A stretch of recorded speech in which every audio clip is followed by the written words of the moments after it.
Hello everyone, Matt here, Simply Strength, and welcome back to the Corrupted Man series of videos.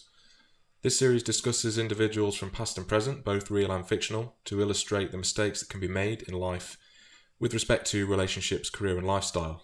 The truly wise man learns from the mistakes of others and adapts his life accordingly. First things first, I'd like to say a big thank you to everyone that subscribed recently, and also express huge appreciation for the shout out by Messenger Rising. I'm very grateful for the support and enthusiasm, so thanks very much.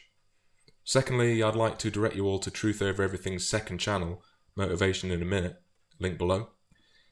I'm a big fan of Truth, I've said before, made no secret about that. His channel is one of my favourites on YouTube, and he really is straight up and bullshit free. He puts out some fantastic content, he's got some superb resources in the form of playlists, videos, ebooks, etc. So please check him out if you haven't done so. Today's episode revolves around the classic 1994 movie The Shawshank Redemption, directed by Frank Darabont, starring Tim Robbins and Morgan Freeman. An adaptation of Stephen King's novella Rita Hayworth and The Shawshank Redemption, the movie is one of the all-time greats, one of my favourites, and renowned for being one of a small number of films to make grown men cry. I strongly urge you to stop this video and go and watch it if you're one of the few people not to have done so, as I'll be covering a lot of the plot elements in my analysis. And with that said, let's get started. The film begins in 1947 in Portland, Maine, with Andy Dufresne, a gifted and talented banker, on trial for the double murder of his wife and her lover. We see shots of Andy sat in his car inebriated and sat loading a .38 caliber pistol, intertwined with his testimony in the courtroom. He asserts that he drove home and only had the intention of scaring his adulterous wife and her lover, having thrown his pistol in the river, but dredging failed to locate the weapon. With circumstantial evidence, he's charged and sentenced to serve 2 life sentences back to back, and incarcerated at Shawshank Prison. The prison is formidable and hellish, supervised by the pious, holier-than-thou, but altogether cruel Warden Samuel Norton, and his brutal, compassionless and sadistic guard captain, Byron Hadley. Andy strikes up a friendship with Ellis Boyd Redding, a contraband smuggler serving a life sentence for murder, who procures him a rock hammer and a poster of Rita Hayworth for his cell. Concurrently, Andy is regularly attacked and sexually assaulted by a prison gang called the Sisters and their leader Boggs. Although Andy mentions to Red that he might explain to them that he isn't homosexual, Red maintains that you've got to be human first and they don't qualify. In 1949, Andy's group of inmates managed to land outdoor work, resurfacing one of the prison rooftops. He overhears Hadley complaining about being taxed on an inheritance, and precariously intervenes in the conversation, offering to help him legally shelter the money in the exchange for cold beer for him and his friends. After Andy is nearly killed in a vicious assault by the Sisters, Hadley is waiting for Boggs to return to his cell and subsequently hospitalises him. He's later taken to another prison, and the Sisters leave Andy alone from then on. The warden meets Andy during a cell inspection and decides to move him out of the laundry to work as an assistant to elderly prison librarian Brooks Hatlam. The pretext for Andy's relocation is for him to organise financial matters for the prison staff, and this role grows as more and more business comes his way. At the same time, Andy decides to try and improve the decrepit prison library, writing a letter a week to the state senate to request funding. In 1954, Brooks is paroled into a world that is alien to him. He cannot cope with it and commits suicide. After years of writing, Andy receives a library donation of books, records and sundries, including a copy of The Marriage of Figaro that he plays over the prison PA system. This stunt lands him in solitary, and when he rejoins his group, he asserts that hope is what gets him through his time, a fact that Red treats with disdain. By the early 60s, the warden is exploiting prison labour to undercut skilled workers and receiving bribes, which he has Andy launder under an imaginary silent partner called Randall Stevens. He confides in Red that he was clean on the outside and had to come to prison to be a crook. In 1965, young Tommy Williams comes to Shawshank, incarcerated for burglary. Joining Andy's social group, he approaches him to help him pass his GED exam. Initially reluctant to waste his time with a loser, he gives in to Tommy's requests and asserts that if we do this, we go all the way, nothing half-assed. He then subsequently mentors Tommy and takes him under his wing. Tommy later reveals to Red and Andy that he met an inmate at another prison who claimed responsibility for the murders Andy was convicted of and could potentially vouch for his innocence. Andy approaches the warden with this information, but Norton refuses to listen and dismisses the story as a fabrication. Andy promises that if he were ever released, he would stay quiet about the money laundering, but this comment lands him in solitary. Norton then has Hadley murder Tommy and makes it look like an escape attempt. Andy refuses to continue the money laundering, but relents when Norton threatens to burn down the library, remove Andy's protection from the guards, and cast him down with the sodomites. Once Andy leaves solitary after 2 months of confinement, he tells Red that if he were ever to get out, he would want to live in a place called Zihuatanejo, on the coast of Mexico. Red is doubtful, but Andy insists that if Red should be released, that he visit a specific hayfield in Buxton, Maine, and retrieve a package that Andy buried there. Red is worried by Andy's behaviour and state of mind, especially since he asked another inmate, Haywood, for a length of rope. The following day at roll call, Andy is nowhere to be seen. The warden, understandably irate, throws a rock at a picture of Raquel Welch on Andy's wall. To his and Hadley's horror, the rock goes straight through and into a tunnel that Andy had been digging for the past 17 years. The previous night, Andy had crawled through it and escaped to freedom through the prison sewer pipe, escaping with Norton's suit, shoes and the ledger book, with all of the evidence of the money laundering.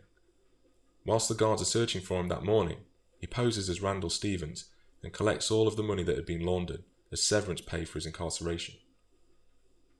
He subsequently mails the ledger and evidence of the corruption and murder at Shawshank to a local newspaper, and the police arrive at the prison. Hadley is taken into custody, but the warden commits suicide to avoid arrest. After serving 40 years, Red is finally paroled. As with Brooks, he struggles to adapt to life outside prison and contemplates violating his parole to be allowed back to Shawshank. He's prevented by the promise he made to Andy and sets off for the Buxton hayfield. He finds a cachet of money and a letter asking him to come to Zihuatanejo. Violating his parole and filled with hope, he travels to Fort Hancock, Texas and crosses the border. Arriving at a beach in Zihuatanejo, Red finds Andy fixing up the boat he dreamed about whilst in prison, and the two are reunited. I'd now like to offer some of my allegorical and metaphorical interpretations of the film with respect to life, MGTOW and personal development. Firstly, I think the underlying message of the film for me is that ultimately the companionship of true friends, or brothers if you will, is infinitely more beneficial than that of a woman. I mean, using Andy's example, his mere association as the husband of his adulterous wife places him in the precarious situation at the start of the film and subsequently gets him wrongfully imprisoned. If he'd stayed home instead of hanging around the scene, intoxicated, and that poses its own problems anyway, or simply acknowledged the cheating and gone out into town himself and found somebody else, he would have done much better. He could have divorced his wife, but obviously in the 40s this was not the done thing. As such, his wife costs him his promising and lucrative career as a gifted banker, and also those most precious of resources, freedom, liberty and time. I mean, you could say it's not directly his wife's fault, of course. I mean, it's not her fault she was killed by someone else. But, you know, inadvertently, it's there to be seen. I believe that the scene where Andy gets deloused symbolises a cleansing of all prior attachments and signals the start of his apprenticeship almost, a purgatory where he will work towards ultimate redemption, liberty and enlightenment. It's the start of the 17-year journey. And indeed, the first night he spends in Shawshank is summarised by a superb line, in my opinion, narrated by Red. The whole life blown away in the blink of an eye, nothing left but all the time in the world to think about it. I think that sums everything up, really. And I guess a lot of people that go through divorces, there's a lot of MGTOW guys that are destroyed in the divorce courts, and that statement there is really does have power. Andy accomplishes some great things in prison given the time that he has, and pursues many hobbies and passions within the scope of his incarceration. A great quote, again from the film, that applies perfectly to MGTOW. After the warden has sized Andy up, he's looking through the bars at him and says salvation lies within. And I believe that this quote is very powerful as a maxim for everyone to live their life, and it holds particular relevance for MGTOW and men that have had everything taken from them, as Andy had. Funnel all your time, energy, passion and enthusiasm into your pursuits, and truly one can attain greatness. Or at the very least be better off. For example, Andy has numerous hobbies initially such as chess. He obviously procures a chessboard from Red, it's contraband, but then he has a passion for carving the pieces himself from different rocks. He's a fan of geology, he's got a keen interest in geology and rocks, shaping rocks. So he also has the library project. So he builds the prison library into one of the biggest in the state, I believe, from the film, that all of the prisoners can use to educate themselves and improve their knowledge, or just listen to music. There's a scene where Haywood is listening to music. He also obviously has his day job, which is the money laundering scheme for the warden and the guards. He has things to occupy his time, so he has the letters that he writes on a weekly basis to upgrade the library in the first place. And one of the most important things, he helps inmates pass their high school diplomas. So he's got a thirst for knowledge. He's, throughout the whole film, he's depicted as someone who's extremely clever. He's got he's got very high level intellect. When they're actually sorting the library books out and putting them into their different orders and shelving, he knows all of the different titles of the books and where they should be and how they should be classified. And I think these are qualities that any MGTOW or human being can strive for. I mean, the value of him giving his time to help inmates pass the high school diplomas. So these are people that have, I mean, they might have been guilty. I know he was innocent in the film, but he's helping people that have made mistakes in their life. And again, you know, we all make mistakes, and that has relevance to MGTOW. So mistake in terms of getting with the wrong woman, for example. And then he acts as their mentor, and this would be invaluable. And it's evocative of the great MGTOW mentors out there on YouTube who give their time, energy and resources to help brothers. So there is a moment, however, where Andy blames himself for his wife's adultery and death, and he blames himself for driving her away, and this is a simpy move in my opinion. But he does acknowledge that he didn't pull the trigger and didn't deserve his sentence.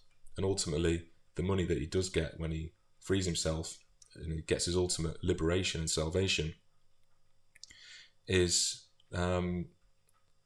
comeuppance. It's sort of severance pay, and I think that the way that worked out in the film is excellent. Again, you know, the film shows the strength of brotherhood and friendship over obsession with women. He invests all his time and his passion, partly because he has something to do to occupy the time. I mean, let's not forget that he's chipping away at that tunnel for the 17 years, and that certainly would keep you going. Puts effort into the prison library, helps the inmates get their diplomas, helps the corrupt warden launder the money, and these all add up towards his apprenticeship and his gateway to freedom. I think also near the end of the film, I think it's fitting that the oak tree, or I forget if it was an oak tree, but the tree where Red goes to find the cachet of money and the letter from Andy is the same tree where Andy made love to his wife and asked her to marry him. I think it's fitting that the oak tree where they did that is actually the place where Red and Andy's brotherhood is cemented as true friends. So, you know, the shackles of the relationship before are freed, they're broken. And also the scene at the end of the film where Andy's working on his boat, it could be speculated that he is living the life of a true MGTOW almost. He's nomadic, sovereign, he's under a new identity, he's got a brand new name, he's got plenty of resources in time, money and freedom. And at the conclusion of the film, he's reunited with a true friend and nary a wife or girlfriend in sight. And just watching the film the other week, I just thought, hey, this has got a lot of really cool messages that people might be interested in hearing. At least to me, they resonated with me quite a lot. So I hope you enjoyed that. I hope you enjoyed my interpretation of Andy's fall from grace and subsequent salvation. I know I enjoyed putting it together. It's one of my favourite films. And as always, I'd love to hear your comments, thoughts and perspective down below. Don't forget to like and subscribe. Until next time, take care.